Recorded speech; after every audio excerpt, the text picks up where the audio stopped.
تبت يدا أبي لهب وتب ما أغنى عنه ماله وما كسب سيصلى نارا ذات لهب وامرأته حمالة الحطب في جيدها حبل من مسد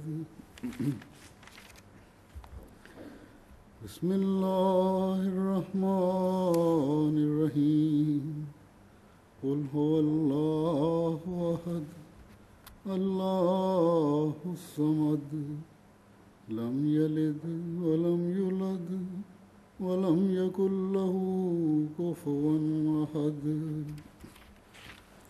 بسم الله الرحمن الرحيم قل أعوذ برب الفلق من شر ما خلق ومن شر غاسق إذا وقب ومن شر النفاثات في العقد ومن شر حاسد إذا حسد بسم الله الرحمن الرحيم قل أعوذ برب الناس ملك الناس إله الناس من شر الوسواس الخناس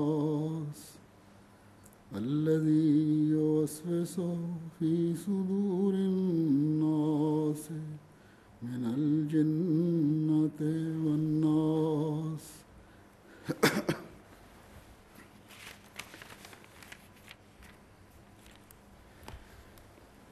پہلے میں چاروں صورتوں کا ترجمہ پڑھوں گا. سورہ لہب کا درس تو کل درس دینے والوں نے میرا خیال ہے دے دیا ہوگا، ختم ہو گیا، لیکن میں نے یہ اس لیے پڑھی ہے کہ حضرت مسیح موعود علیہ السلام کی ایک جو تفسیر میں آج پیش کروں گا اس میں حضرت مسیح موعود علیہ السلام نے اس صورت کو آخری 3 صورتوں سے ملا کے مضمون بیان فرمایا ہے.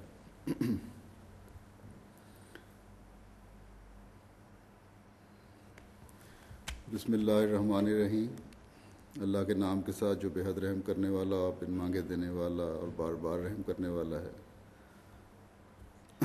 تبت یدا ابی لہب و تب، ابو لہب کے دونوں ہاتھ ہلاک ہوئے اور وہ بھی ہلاک ہو گیا. ما اغنی عنہ مالہ وما کسب، اس کے کچھ کام نہ آیا اس کا مال اور جو کچھ اس نے کمایا. سیصلی نارا ذات لہب، وہ ضرور ایک بھڑکتی ہوئی آگ میں داخل ہوگا. وہ امرات حمالۃ الحطب، اور اس کی عورت بھی اس حال میں کہ وہ بہت ایندھن اٹھائے ہوئے ہوگی.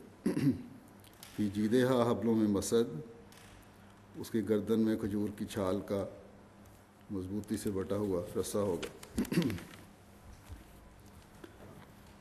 بسم اللہ الرحمن الرحیم. اللہ کے نام کے ساتھ جو بے حد رحم کرنے والا، بن مانگے دینے والا اور بار بار رحم کرنے والا ہے. قل هو اللہ احد، تو کہہ دے کہ وہ اللہ ایک ہے. اللہ الصمد، اللہ بے احتیاج ہے. لم یلد ولم یولد، نہ اس نے کسی کو جنا اور نہ وہ جنا گیا. ولم یکن لہ کفوا احد، اور اس کا کبھی کوئی ہمسر نہیں ہوا. بسم اللہ الرحمن الرحیم. اللہ کے نام سے کے ساتھ جو بے حد رحم کرنے والا، بن مانگے دینے والا، بار بار رحم کرنے والا ہے. قل اعوذ برب الفلق، تو کہہ دے کہ میں چیزوں کو پھاڑ کر نئی چیز پیدا کرنے والے رب کی پناہ مانگتا ہوں. وہ من شر ما خلق، اس کے شر سے جو اس نے پیدا کیا. وہ من شر غاسق اذا وقب، اور اندھیرا کرنے والے کے شر سے جب وہ چھا چکا. ومن شر النفاثات فی العقد، اور گروہ میں پھونکنے والیوں کے شر سے، ومن شر حاسد اذا حسد، اور حاسد کے شر سے جب وہ حسد کرے۔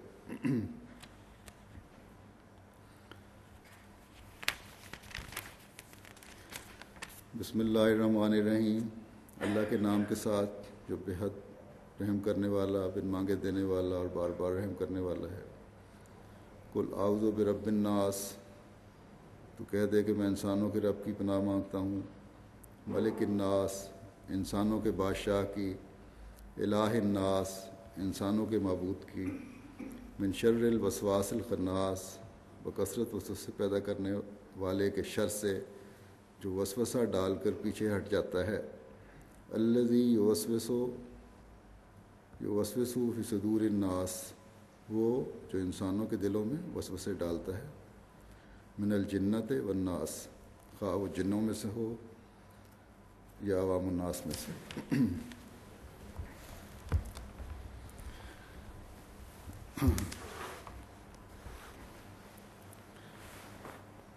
ابو لہب کا ذکر ہماری تفسیروں میں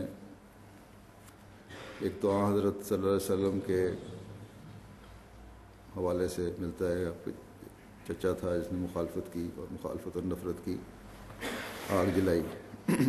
دوسرے یہ بھی ذکر ملتا ہے تفسیروں میں ہماری، اس لیے ثانی نے بھی کیا ہوا ہے کہ اسلام کے خلاف جو جنگ کی آگ بھڑکانے والے ہیں وہ ناکام و نامراد ہوں گے۔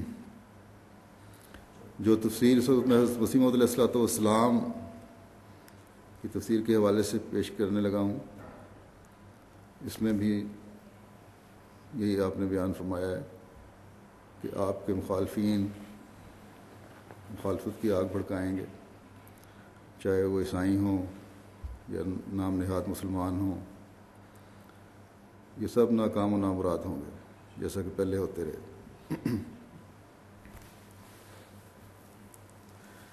حضرت مسیح موعود علیہ السلام فرماتے ہیں کہ یہ معنی جو میں نے سورہ فاتحہ کی دعا غیر المغضوب علیہم ولا الضالین کے متعلق بیان کیے ہیں، انہی کی طرف قرآن شریف کی آخری 4 صورتوں میں اشارہ ہے،